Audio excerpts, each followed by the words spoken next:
This is The Baseline, discussing the hot button topics of the NBA. Welcome, everybody. You're tuned to The Baseline. Callie Warren Shaw discussing the hot button topics of the NBA. We are rocking and rolling as we start narrowing down the final stages before we actually start talking about the conference finals and eventually the NBA finals. But while we have that little space, that gap, while people are paying attention to the semis, we still got autopsies to handle, right? So, of course, everybody must think I sleep in this stuff. Listen, man, it's part of the profession. What can I tell you? Anyway, let me go and ride the red carpet to my right-hand man, www.shawsports.net. Big Kahuna PNC, my man, Mr. Warren Shaw, repping out of Fort Lauderdale, Florida. What's good, Mr. Shaw? What's the dealie, bro? Where's the where's the scrub headpiece? My surgeon hat, man. They just called me. I got the 911. I had to just run in. I didn't even have my time to get. Oh, okay. You still using one of them pagers? Yeah. They did. So they had to wash me in. I got the scrub on, but don't have the surgeon hat. So maybe I'm going to have to direct from the sidelines and let you kind of handle the bulk of this one here as well too. But two great teams to discuss here as we're in the midst of the semifinals, as you alluded to. These two teams we're going to discuss at least got to participate and got a little taste of the playoffs, but were exited in the first round. And we touched on them last week, but we're going to dive a little bit deeper this week. Yeah. So our focus for Autopsy Report this week is going to be on the Orlando Magic and the Houston Rockets, two teams who, in their own way, surprised and surpassed expectations. We'll go into, how they are distinguishable between those two teams, because I think it does have an impact on what kind of conversation you really want to have about where the future is going to look like, or what the future is going to look like for both of these teams respectively. So great show on tap, man. And as always, we appreciate you and yours for hopping on board with us this week. Be sure to get at my man Shaw at Shaw Sports NBA. I'm sorry, at the Warren Shaw. I my apologies. When did you officially change the name? Has this been certified? You know what I'm saying? Yeah, I'm not playing for blue check marks, but at the end of the day, decided to go away from the NBA specific moniker, the Warren Shaw, on all social media platforms here now to encapsulate some of the things I do outside of our work here on the baseline. Oh yeah, because it's official like that. You're no longer Warren Shaw. You're the Warren Shaw. Well, that's only because Warren Shaw was taken up. So so all other Warren Shaws, be careful. You know what I'm saying? Well, they beat me to it, so shout out to them because they were quicker on the draw. And shout out to Warren Shaw in Atlanta, who does sports as well too. He's a hockey guy, but black individual as well. And I was just like, oh my god, it was just a wild situation. But in any event, yes, the Warren Shaw here on all social media platforms. Rock with. I will stick to Game Face Lee because I just don't know if there are too many people who are ever going to call themselves Game Face Lee. And, plus I also like the fact that Dr. Kill Patience is just cool underneath it works for you. It's working. Okay. So as always, man, be sure to get my man Shaw at the Warren Shaw. You can get at me at Game Face Lee. The show's Twitter handle at NBA Baseline, available on all the major platforms. You know where to find us. You can also go to www.thebaselinenba.com. to not only check out this episode, but also the plethora of episodes that we have archived for your listening pleasure. And as always, if you see us on the YouTube channel and you catch the blue and white logo down in the right-hand corner of the screen, or maybe if you're looking at us the opposite way, would be the left-hand corner of your screen. That means we are with the 19 Media Group family. So the 19 Media Group be running these content streets. Be sure to go to www.19mediagroup.com to not only check us, but also the great family of content creators that are part of the 19 Media Group family. So be sure to go to the website, check out us, and also the family of creators that are doing their thing. Coming up, Shaw and I are going to get right into it, man. Time for us to dig a little bit deeper, Autopsy Report style. You do not want to miss out here on the baseline.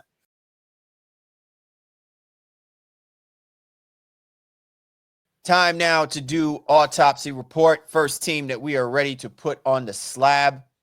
We're going to talk about that team in Orlando, the Orlando Magic. So back in the beginning of the episode of, the introduction, so to speak, right? What I was talking about was the Orlando Magic had a very unique path to get themselves to the playoffs. Right?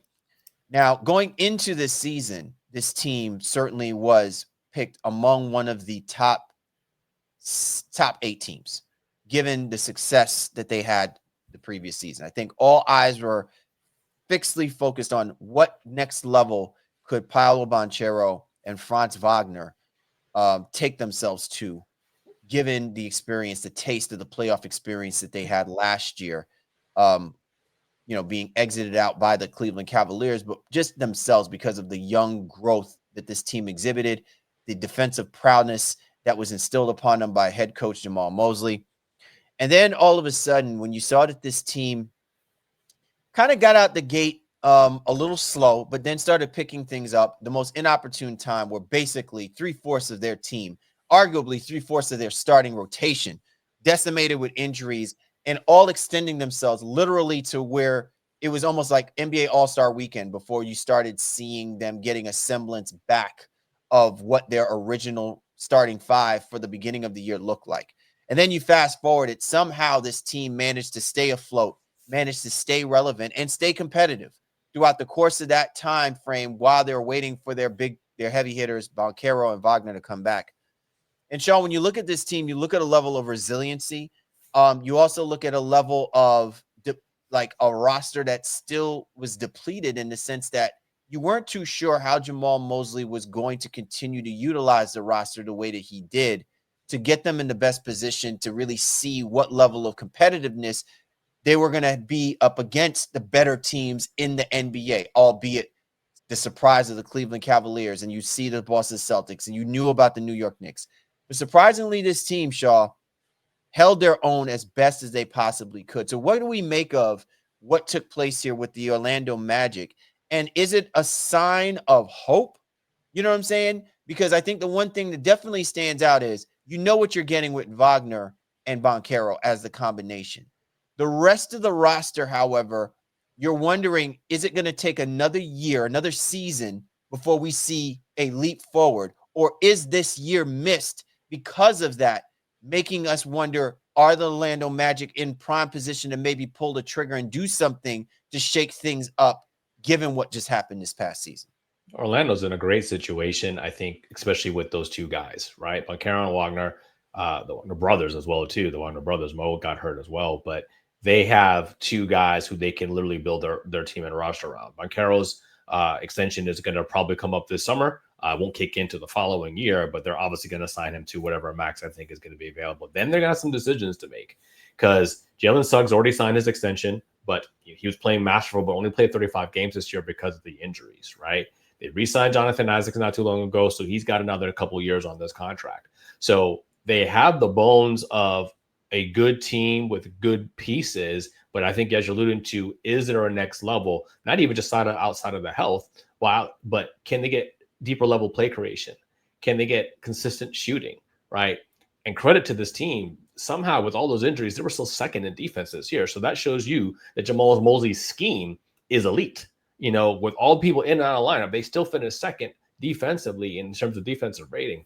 But I am concerned about how they're going to score the basketball and how they're going to create opportunities for themselves offensively outside of Banchero and Wagner doing all of that, you know, and more or less kind of just taking turns. They need somebody to really set them up. And if you think Suggs is that guy, if he can be healthy, great. I don't know if he's like a true natural point guard, but I know he's a natural defender. I know he'd be locking people down. Yeah. So I don't think you're trying to get rid of him. I think the answer here might be is how invested are you in guys like Anthony Black and Jett Howard? Or do you try to make a move like, again, a Cole Anthony, kind of an instant offense guy? He saved the Magic's bacon on plenty of occasions, but is he a long-term fit for this? And is there free agents or trades out there that you could potentially make to bolster that thing? But for me, again, long story short, they need play creation and they need consistent shooting, which I think, again, a lot of people are going to say they need those things, but Orlando is a step ahead of the game because of their elite level defense and those two guys in Banchero and Wagner. You know, you bring up some really interesting points, Shaw, and I was going to go one way more about the player components, but I want to go in this direction real quick with you. I think an interesting setup can be had here, right? Like the Orlando Magic, in a way, remind me a little bit about remind me just a smidge, not too much, but remind me a little bit more like what we saw of how the team was structured with the Boston Celtics back in 08, 09, right?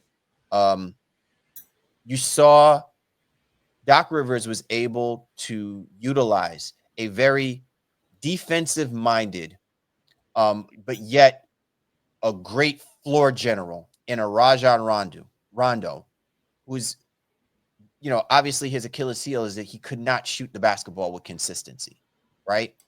And yet he figured out a way to get him to exhibit the traits that were necessary to kind of fill in those missing pieces to make this a complete team for them to go on their championship run and go on championship runs, right? Because Rajon Rondo evolved to become a really solid scorer. He also evolved to be a really solid distributor, but he was always a great floor general, always a great defender. He was always a gutty type of player. I feel like the Magic think that they may have something similar in that with Jalen Suggs, where if he leans more into some of those attributes that really got him the starting position, to be one of the starting guards, they may be able to change the way that they may look at this, how they want to go offensively, right? Like, I almost feel like, and maybe we saw glimpses of this, I almost feel like they really want to see where Banchero could be as a point forward, right? Maybe his ability to distribute the basketball more and maybe move Suggs to more of like that 2 role, because I felt like Suggs and Contavious Caldwell-Pope very much are similar type players. Just, their build, the way that they basically came up, their evolution of their ability to score the basketball, just to me, very similar. And even now, you're not seeing KCP as a starting point guard, right? You're trying to do that with Jalen Suggs. And I don't know if whether or not Jalen Suggs has that capacity to do it. Don't know if it's necessary if you've got the kind of ball creating and ball making, ball handling skills that you get from Banchero. If maybe you slide that ball handling responsibility more in his hands and have Jalen come off the ball more, maybe that might open things up a little bit better, unless they're really leaning in on the idea that they want to see him take that next step, being the floor general. And if so, that means that he definitely has to spend this offseason, being a precise passer, getting guys in their spots and things of that nature. And it'll be interesting to see whether or not Mosley is going to lean on either of those side of that. Orlando has a lot of young 20-something guys under 25, right, that they're still looking to develop, including Suggs. KCP does not fit that mold. So while I wouldn't think Orlando folks said the KCP stuff was a failed experiment this year, I don't think it yielded exactly what they wanted to from his defense and then his three-point shooting, right? It was really for the three-point shooting that they were trying to bring him over here into Orlando. So going back to your Suggs point, I think best case scenario for them is probably Anthony Black and Suggs commingle as the 1 and the 2, right? And those guys give you just enough play creation to get Banchero and Wagner their shots. And then in other times, those guys are trying to create maybe for some others. I think that's like the best case scenario. Now, do you have enough time to let that kind of simmer and cook and get it to where you want Orlando to be, where a lot of us thought they were going to be at least a top 6 seed this season before the injuries? And maybe they still would have been had all the injuries not taken place. But Black and Suggs with Wagner and Banchero makes some sense. It does. But can you get maybe, again, the name that I know you don't love the name, but Tyus Jones type guy who is a true facilitator through and through to come off the bench, right? And then back up KCP at the 2 as well too. And then that gives you some other opportunities when those guys aren't on the floor. And that way you always have at least somebody with a high level of basketball IQ on the floor. Again, it doesn't need to be Tyus Jones specifically, although he is a free agent, but somebody in those modes who are not looking. I'm not trying to come here and take shots away from Paolo or Franz or whatever the case would be. I want to see if I can set those guys up. And then, maybe that opens up stuff for KCP in essence to get, back to the KCP we knew in Denver, where that 3-point shot was falling in a way that was, prolific. Those are, I think, the moves that Orlando can make on the edges because they have so many young guys.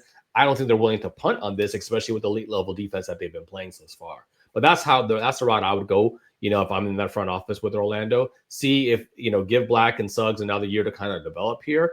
you can decline the options on, some of these guys. I think they have an option on Mo, which I don't think they would decline.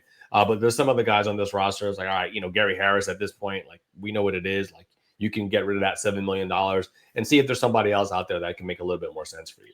Well, and I guess to me, part of that is what makes sense, right? Like what is it that you want them to specifically address from an offensive side of things? Like, all right, remember now they have Cole Anthony, right? And I guess maybe they're just not buying into the fact that they see Cole Anthony as being a starting guard, for the Orlando Magic. Even if, let's say, for example, that you are establishing your notion, what you were saying, having Suggs and Anthony Black as your backcourt combination, then that means Cole Anthony is going to come in and obviously give you spot minutes and this, that, and the third. What he's doing now, yeah. To me, I guess what's interesting is this the kind of play where you're saying, all right, for what we think we're going to need, that means you're probably going to need to get a veteran guy to be able to do those things that you may not necessarily be coming even from your role players right now. You know what I'm saying? Well, I think the veteran aspect of this team, that's what KCP was supposed to help bring, right? It's not, and it didn't go quite as deep as maybe in Detroit was, where they got, Malik Beasley and Tim Hardaway and Schroeder. And all three of those guys, and Tobias Harris, all four of those guys were playing plus minutes. Orlando knows it's a young team that has to develop its young talent. So, but could they use another veteran who can actually contribute, to the sauce here? I think so.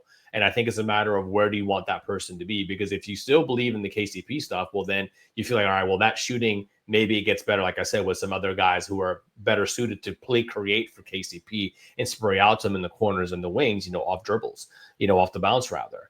So that's where I think where the focus is going to be in somebody like, again, a backup point guard that makes sense whilst on developing their current backcourt, or maybe they can get another wing. And I just don't think the Cole Anthony situation is something that they need to tie themselves to. I mean, his contract is minuscule by NBA standards, making $13 million. So he's not really hurting anything, but there just won't be enough minutes to kind of go around if you're able to bring in some other those supplemental parts, veteran guys who contribute in those areas that you ultimately need, which in essence would then make Cole Anthony not necessarily expendable, but superfluous. And I think that's the decision they ultimately need to make. But Cole Anthony's still only 24 years old. So like they're not trying to punt on somebody that's still that young. Right. All right, so 2 quick points here, Shaw, and I just want to get your perspective on them both. One, the team as a whole, as far as bench play goes, where is your confidence level on the Orlando Magic with their bench? Do you think that they definitely have room to beef that part of it up? I know we were just talking about getting certain guys to really help fill out, to help execute certain things that you're still getting from your young players. But I do also lean more into the fact that the Orlando Magic is a team struggling to score the basketball, or struggling when their starters come off the basketball court. They don't get the same level of productivity that they get from their starters. So should the emphasis really be about bolstering up, that bench, like as a priority number one? And then my second point is, what about this pace of play for the game? Is it more well suited that they are a grinded out type of basketball team because they've got physical players like a Banchero and Wagner and the Wagner brothers, even Jalen Suggs? They like to be physical. I don't know if it's necessarily that they like to play a slow down pace type of thing, but clearly it seems that they're most effective in a half court game than it is being more open transition, which is the style of play that you want your young players kind of giving themselves more opportunities and chances to shoot the basketball. Should there be a change, a pivot, or should they double down on that aspect as well? I mean, it's meeting in the middle. Like, you don't want to compromise an elite level defense. Like, you don't want to compromise it. That's what you're making your bones on, right? And they just need to find ways where they can be more offensively potent and less overly reliant on what Banchero and Wagner have to do, because in the playoffs, as you saw, defenses can key in on those guys. And yeah, they can still get theirs, but if they're the only ones who are even capable under that playoff spotlight and pressure, and then those guys end up becoming inefficient because they just have such high usage, That's where, to me, they need to get some offense in there. So I'll give you my quick wish list. And these things are not all realistically for all of them. But if I'm the Orlando Magic, I'm kicking the tires on Brook Lopez, right? Again, a stretch five who gives you good defense at the well. So that doesn't mean that Mo Wagner is you get rid of him just because of the team option. But, Wendell Carter Jr., still young, so maybe keep him. But then Gogo Batazzi, do you need him as well, right? So I think one of those guys, if you bring in a Lopez, then I said, again, Tyus Jones or whatever, may make some sense for them. But then I think also I'd love for them to also look at Caris LeVert, or Ty Jerome, not Ty Jones, but Ty Jerome from Cleveland. I think Ty Jerome has probably played himself into a much larger contract that Orlando and a lot of teams may not be able to afford. And I don't know why Cleveland wouldn't try to re-sign him, but that's somebody I think they could, hey, you know what? If he's going to cost us, he's making like 2.8 right now. If he gets into the 15 range, and then that allows you to get rid of Gary Harris, so to speak, and maybe Cole Anthony to make room, then that's somebody who's playing winning basketball at this point that gives you some offense, whether that's starting or coming off the bench. And then you can oscillate that with KCP. So those are guys that I think, again, it's not a home run out there that they need to make, especially with Banchero and Wagner. It's on the edges that could be really high-performing role players. Again, Tyus Jones, Ty Jerome, Brook Lopez, especially at this stage of his career, those are guys who I'd like to see Orlando kind of kick the tires on. All right, good stuff, man. And listen, again, for a team that went through what it went through to still break even for the regular season, still be a playoff entrant, for this year's playoffs, and actually, give the Boston Celtics a run for their money. I think that it's safe to say that, the Orlando Magic can hang their hat on the fact that they are, one of the scariest teams defensively in the NBA. And if they reach their potential, where then their offense can help supplement what they're already bringing out or what their output gives them defensively, this, could very easily be among one of the top three teams in the Eastern Conference without even breaking a sweat. You're tuned to The Baseline. Callie, Warren, Shaw discussing the hot button topics of the NBA. Coming up, Shaw and I dig into the second team we're putting on a slab, and that be the Houston Rockets. Are they ready for takeoff, or does Houston have a problem? You'll find out on the other side. Keep us locked here on The Baseline. We're back. Callie, Warren, Shaw, Baseline NBA podcast. Time for us to continue our coveted autopsy report.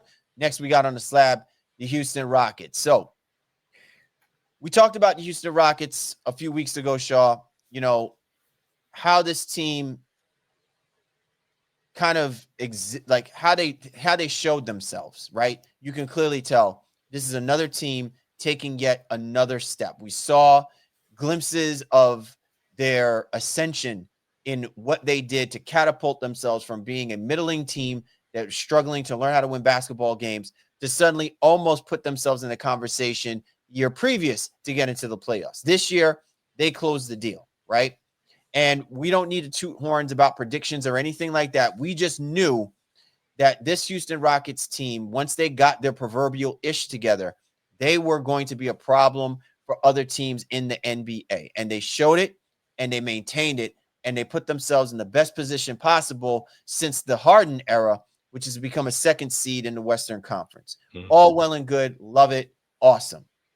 And then you began to see that when matched up against a very savvy, very veteran-laden basketball team like the Golden State Warriors, that some of their young players are just not up to snuff as of yet. And I think now when you catapult yourself this quickly, this high, a seed, even though you're not trying to be in the moment, you still have to recognize the moment. And the moment is that if the Houston Rockets have any opportunity to maintain what they're doing, they have to address what their current starting rotation makeup looks like. And ultimately, Udoka has to start looking up and down around that bench and saying to himself, outside of Thompson, who I pulled from that bench role to be my starter, I have to look at this and say, I got to hit the reset button to figure out who are my next level guys, who are the next guys that I'm tapping into when my starters have to come off come out the game and have to help maintain a lead or help us extend a lead, which is something they clearly struggled with in that series against the Golden State Warriors, and at times clearly struggled through courses of when they were trying to put themselves in that 2 seed position throughout the course of the regular season. Yeah, really interesting conversation that we're having here, because Houston is a lot like Orlando in terms of that they're defensive oriented. Like that is what they hang their hat on. You still struggle though to see can their elite level offensive guys create elite level offense in the playoffs? And the answer to that in this year's round was a resounding no. And having to rely on diminutive but strong Fred VanVleet for the primary aspects of their offense this playoffs run was proved to be problematic. Şengün, especially against elite level defender like Draymond and so forth, while he got his numbers, they weren't efficient, and he wasn't able to have the same level of just offensive efficiency throughout the course of the playoffs as he did in the regular season, where he was even able to initiate offense, I think, at times. That brings us back to Jalen Green. And, I said on our last show that they wanted to at least see what he would do in the playoff. Under the brightest of the lights, could he be the guy, alongside VanVleet and Şengün to make things happen? And in this year's playoffs, the answer was a resounding no. And that, I think, allows them to really say, all right, well, we need to make a change here that puts us in the space, in essence, to be competitive with a true number one guy. Amen. Listen, we all know that guy is pretty much untouchable at this stage of his career. And he's somebody who they want to be the linchpin, I think, of what they're doing, alongside whatever bookends you think that may ultimately be. But I think Houston has the answers they need now, especially when it comes to Jalen Green and even Jabari Smith to a lesser degree. Is like, all right, do we have the number one offensive option on our team? No. Can they go out and get one? They absolutely can. And they have to rely on Udoka's ability to create a defensive culture. So that's why I think they'll be willing to sacrifice some of these parts. So let's go through their assets really quickly of guys that they could potentially move if they wanted to get whatever name out there. And Giannis has been bantered about. KD's been bantered about. But it could take a Jalen Green. It could take a Jabari Smith. They have multiple first-round picks over the next couple of years. Reed Shepherd didn't even get off the bench for them, and that's somebody a lot of teams are coveting out there. Cam Whitmore and maybe even Torrey Eason. Some combination of those players could be moved to get a true star. Not in the way that Orlando is, because Orlando feels like they have that in Banchero and Wagner. Houston does not feel that. They don't feel like they have a Banchero even level guy on there. So that's why they're sniffing around the KDs and even the Giannis's of the world. And they have all the assets they need, in essence, to make that happen, should they want to. So, man, this is such an interesting conversation. Let me ask you this real quick. You don't think Thompson could be that guy? It depends on the timeline, right? So if you want to stretch this out 3 years, maybe, does he consistently work on that jump shot and become like an elite level slasher with a, respectable mid-range? Possibly. But each year you're kind of like, you just don't know what the teams are going to do. So I think you have a certain level of a formula right now that puts you right in the thick of this. They were second in the Western Conference, right up into a veteran championship laden team in Golden State, and got ousted for the same reason we just outlined. So yes, can Amen be that? But can Amen be that right next year? No. And I think you want to continue to show him maybe the way and get another veteran level guy that can maybe even help him, develop his offense that could get him to that next level. And then maybe it's passing the torch off to like, all right, bro, I'm out of here. And the Giannis is not, anywhere near at the end of his career, if that's the route they go.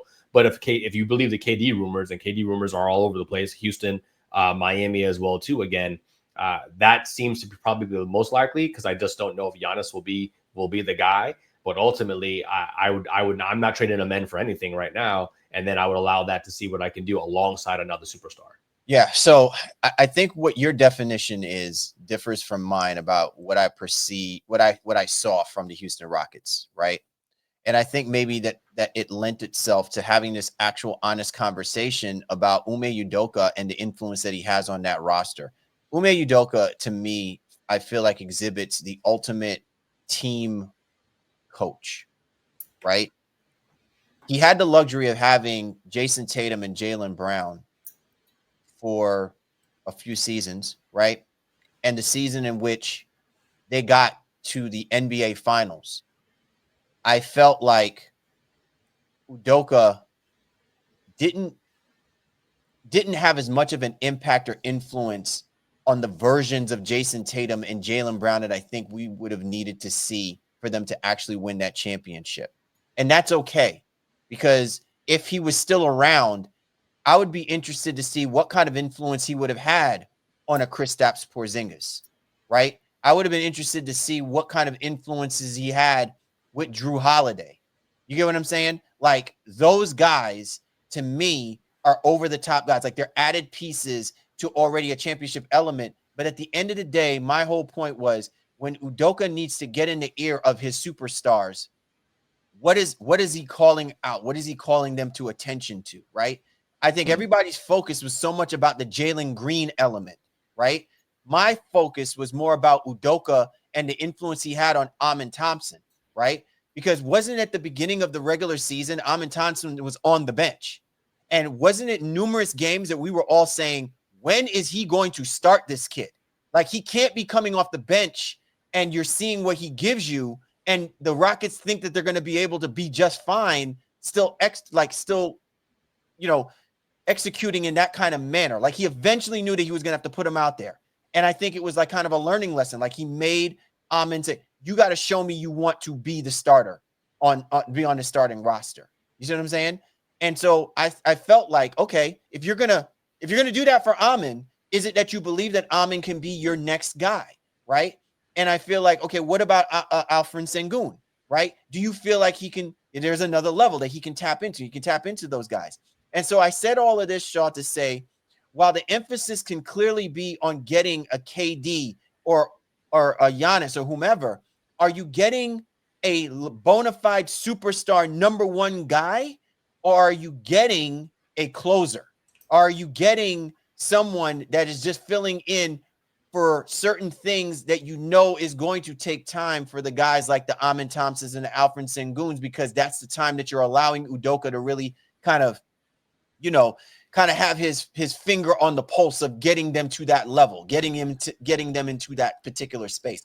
I'm just saying that, to me, I feel like the Rockets are a closer away if you keep the contents of this team, not the emphasis being on having a Jalen Green on the roster. I think he's interchangeable. I think he's the kind of guy that you could actually have come off the bench as a sixth guy.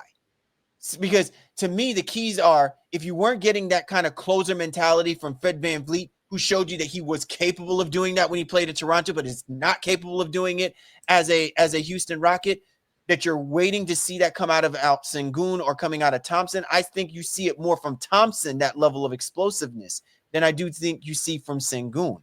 But it's just interesting where people's perspective is about what the priority should be for the Houston Rockets, because I do believe if you get a KD, I don't know if you're getting KD to be the guy. I think you're getting KD to be the closer for what the Rockets are incapable of seeing from their young players. I can see where you're going with that in terms of that delineation, especially in tight games and clutch moments, etc. Specifically, that does make a lot of sense. Right now, VanVleet ends up taking like the lion's share of that. I just don't know that they don't have the salary in essence to make it work, unless KD is going to take some sort of like ridiculous pay cut, right? Like that's not going to happen.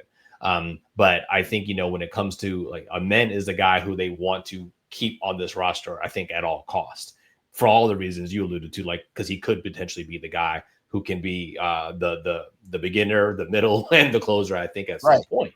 And that's why, he has all the accolades that we're heaping upon him.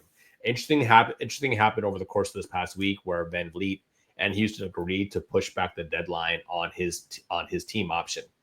So that's $48 million, that they're kicking back until sometime in June. Now, I don't know if it's a sign of anything nefarious. I think VanVleet would like to be there. He'll, get probably a extension at a lesser number where he won't be making $50 million at 32, 33, 34 years old. But it'll allow him to have some stability, I think, in Houston long term. But if for some reason that contract negotiation breaks down for whatever reason, then they become, a lot more money comes off the books, and then Houston would almost be malpractice for them to not go out there and do something, really super, super splashy. So something to just kind of keep your eye on. I don't think anything nefarious, again, is going to happen with Fred VanVleet, but I think it's a decision that kind of helps both of them at least kind of figure out what the timeline can be for VanVleet, going in future seasons. But if it breaks down, then Houston has a lot more cash to spend this summer that they would absolutely need to continue this runway and the trajectory that they're on. What's the one thing that you feel that the Houston Rockets need to address offensively, and then whatever that is it a player away, or is it an adjustment that has to be made by Udoka's coaching philosophy? I think they need to more understand the depth of the bench that they have, and who's on this roster for the long haul.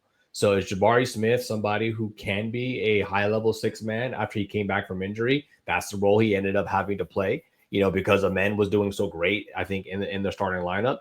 Do they bring back a Steven Adams? While it's not an offensive move, but again, it's just the double bigs. You bring that back to kind of shield Şengün a little bit and have him play more four. What's the deal with Cam Whitmore? Is this just a guy who they feel like is a knucklehead who's, a high-powered offense dude, but never really going to be able to crack the rotation? And then the aspect of Reed Shepherd in year two, is he a guy who develops that gives you to be the VanVleet backup, or is he the VanVleet apparent?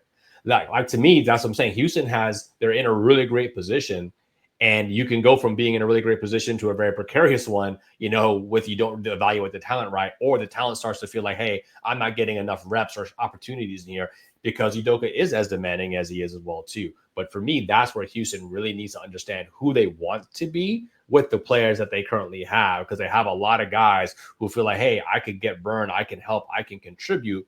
What's my role going to be in the championship aspirations of this Rockets team?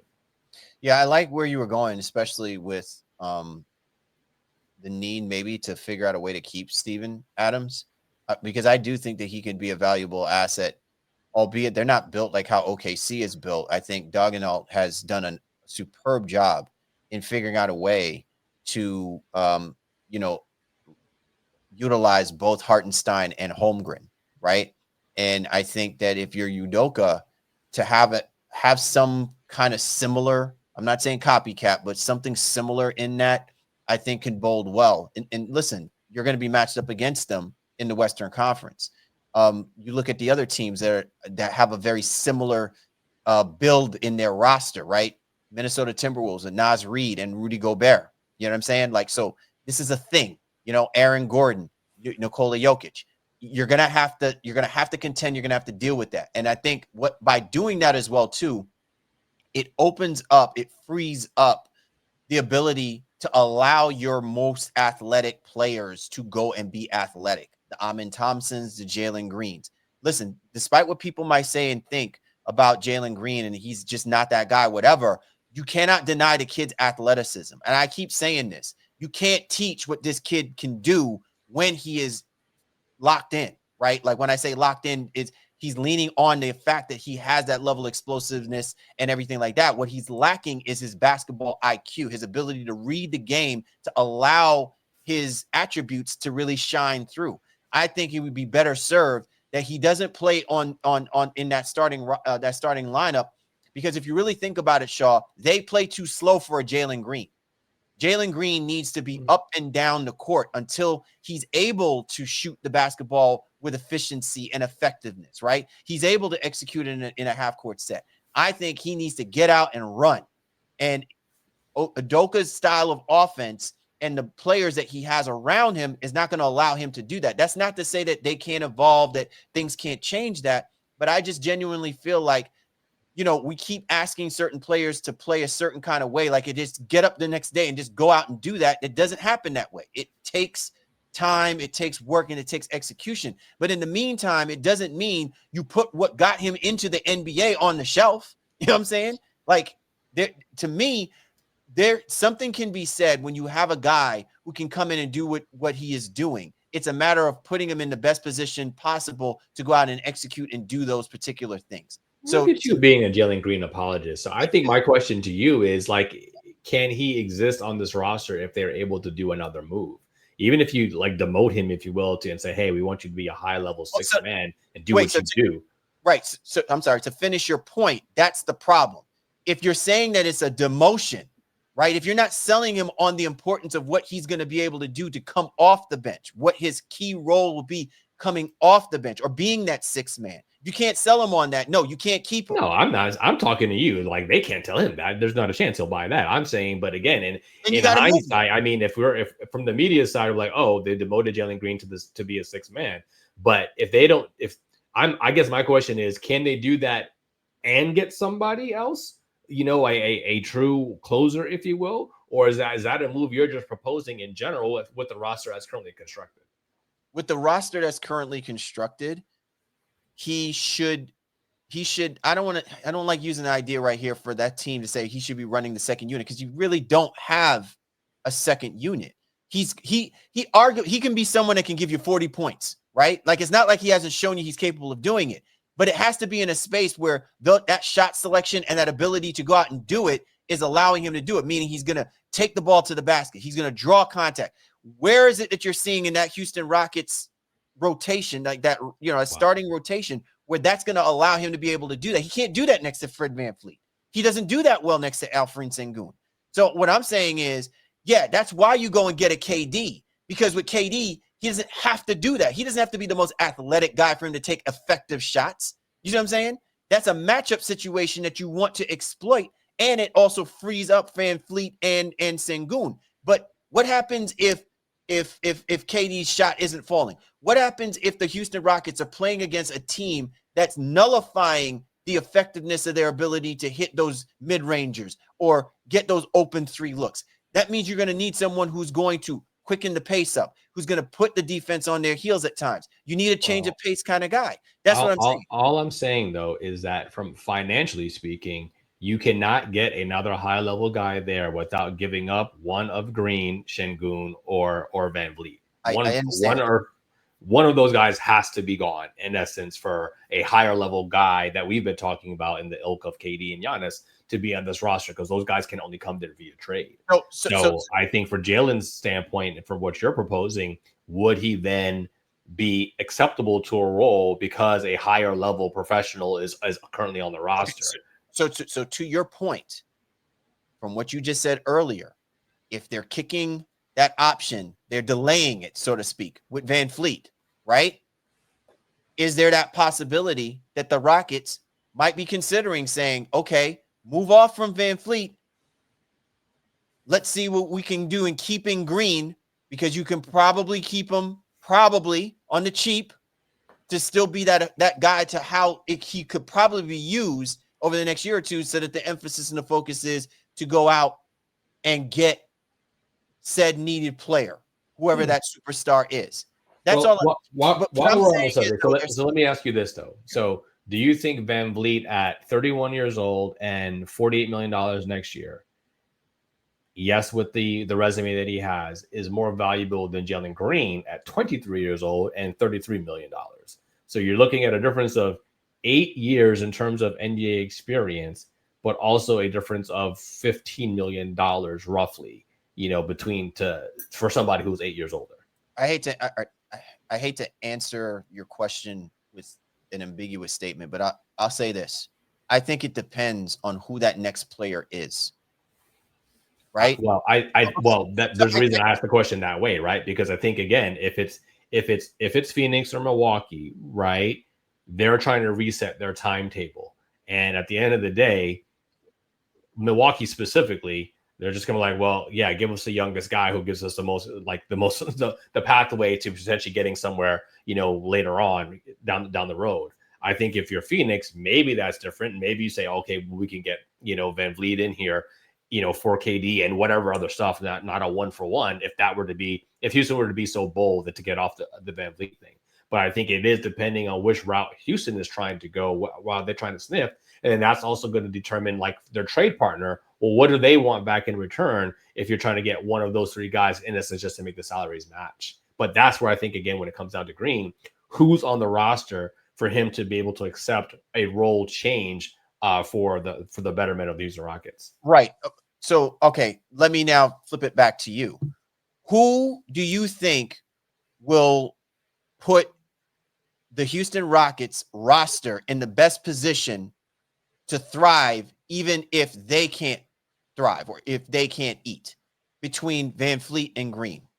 You get what I'm saying? Like, what I'm saying is Jalen Green, to me, is a scoring guard in the sense that I think he needs to score the basketball to feel like he's got a place with the roster. And maybe that's not what Udoka truly needs. And maybe that's why it's easy to lean to VanVleet. However, when you look at VanVleet and his style of basketball and his style of play, that means if you're saying VanVleet is the man, that means you need guys that are patient, guys that are, which is why VanVleet and Durant clearly could make sense and possibly, moving off from that. But then also, again, you do that at the risk of saying you're not going to have a whole lot to work with from a roster perspective once you get past VanVleet.